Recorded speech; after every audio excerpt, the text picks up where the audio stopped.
Good evening and again welcome back to দুষ্টু মেয়ের মিষ্টি গল্প। হ্যাঁ, ঠিকই শুনেছো, দুষ্টু মেয়ের মিষ্টি গল্প।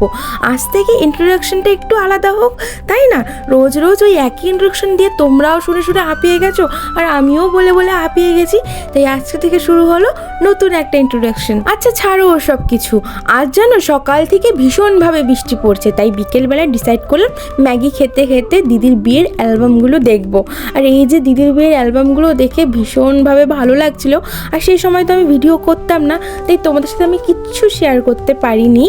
আর তখন আমার এক্সাম ছিল 12-এর, দিদির বিয়ে যখন হয়। তো ওই বিয়ের মধ্যে আমি এক্সামটা দিয়েছি, ভীষণ একটা খারাপ মোমেন্ট ছিল।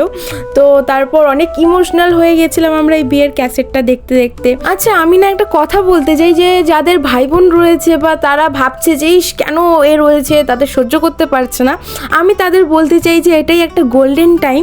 মানে এই সময়টা না তুমি আর কোনো দিন ফিরে পাবে না, চাইলেও ফিরে আনতে পারবে না। তুমি এই সময়টাকে নিজের মতো করে এনজয় করো, কারণ এটার থেকে বেশি আর কিছু নেই। যখন তাদের বিয়ে হয়ে যায়, তাদের থেকে দূরে চলে যাও না, তখন তুমি তাদের মানে না থাকার অনুভূতিটা বুঝতে পারবে।